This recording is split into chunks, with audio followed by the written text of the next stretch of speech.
8581님, 안녕하세요. 남편이 자존감이 낮은 것 같은데 예를 들면 무슨 일이 생기면 다 남 탓을 하고 특히 저랑 문제가 생기면 다 제 탓을 합니다.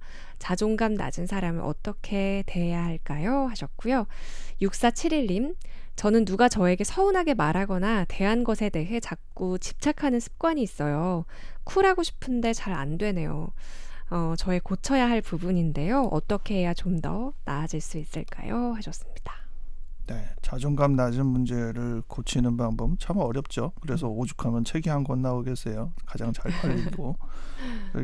이 부분에 대해서 저도 간단하게만 한마디 얘기할 수는 없는데 이제 이런 표현들 우리가 쓰잖아요. 내향적, 외향적. 네. 근데 외향적이라는 사람은 아주 적극적인 사람이고 내향적인 사람은 소극적인 것처럼 느껴지긴 하는데 꼭 그렇지는 않아요. 내향적이라는 그래요? 건 무슨 생각을 하든 자기를 먼저 본다는 표현이고요. 아, 외향적인 무슨 생각을 하든 남을 먼저 본다는 뜻이거든요. 그렇군요. 근데 이런 네. 자존감이 낮은 분들은 내향적일 가능성이 높아요. 무슨 상황이 생길 때 자기 감정을 먼저 살피고 자기에 대해서 자꾸 생각을 하다 보니까 그 부분에서 이제 부정적인 게 너무 갑자기 커지고 이럴 수가 있는 거거든요. 이런 분들은 외향적인 걸 좀 많이 키울 필요가 있어요. 무슨 얘기를 할 때 자기한테 생각이 들 때 가만 이거 나에 대한 생각하지 말고 지금 말하는 저 사람에 대해서 생각하거나 주변의 저 사람에 대해서 생각하거나 이렇게 해서 이 시야를 조금 더 자기에게 머물지 않도록 하는 것도 자존감을 높이는 한 가지 방법이 되긴 합니다. 지금 남편이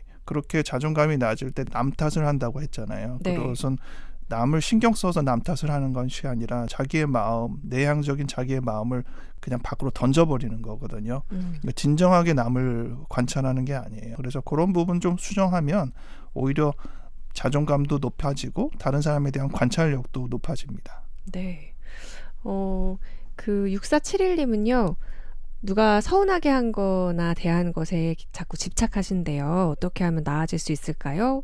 물어보셨습니다. 이 부분도 비슷한데요. 이제 결국 자기에게 자꾸 생각을 많이 하게 되는 거거든요. 그래서 자기가 경험했던 것들, 자기한테 어떤 행동을 했던 사람들에 대한 마음들을 자기 안에서 계속 품게 되는데 이런 부분들도 마찬가지로 그 사람에 대해서 그 당시에 실제로 좀 물어보거나 해서 관점을 자꾸 자기 안이 아닌 자기 밖으로 돌릴 수 있도록 하면 마찬가지로 마음이 풀릴 수 있을 거예요. 267님은요.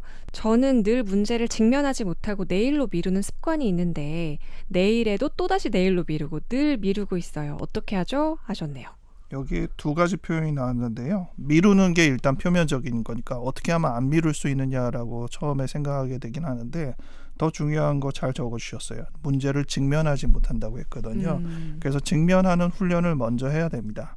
근데 직면은 미루게 되는 직면이 있고 미루지 않아도 되는 직면이 있어요. 그래서 직면할 때 미루지 않아도 되는 직면을 먼저 연습을 많이 하시는 게 좋아요. 그래서 여러 면으로 감정을 회피하지 않고 직시하고 만나고 좀 부담스러워도 그것을 끌어안고 이런 부분을 여러 번 하다 보면 어느샌가 안 미루네 이제는 많이 그래도 조금 더 하네 이런 생각을 하게 될 겁니다. 7293님, 원장님 안녕하세요. 초등학교 6학년 올라가는 아들이 게이밍 컴퓨터 사달라고 하는데 사주는 게 맞는지 모르겠어요. 조언 부탁드립니다. 하셨어요. 네, 초등학교 6학년이니까 이걸 사줘야 되는지 잘 모르겠다라는 얘기를 아들한테 직접 하세요. 그리고 아들이 나를 얼마나 설득하는지를 잘 보세요. 네, 그 설득이 적절하면 그래 내가 사줘야겠구나라고 내가 설득 당하면 되고요. 네, 이 얘기를 시켰더니 설득력이 없어요. 그러면 야 그거 내가 지금 그거 가지고는 안 되겠는데 하고 미루시면 아이가 이제 설득을 할 수 있도록 또 자기가 또 이야기를 만들 거 아니에요. 그러니까 아이한테 힘을 키우는 기회를 오히려 만들어 주시면 좋을 것 같습니다. 네. 많은 고민들이 있는데 이 기간 동안 가족들과 함께 하시면서 또 지지고 볶고 대화도 많이 하시고 즐거운 시간 보내시고 화목한 명절 보내실 수 있었으면 좋겠습니다. 최의현 원장님과 함께 했습니다. 고맙습니다. 감사합니다.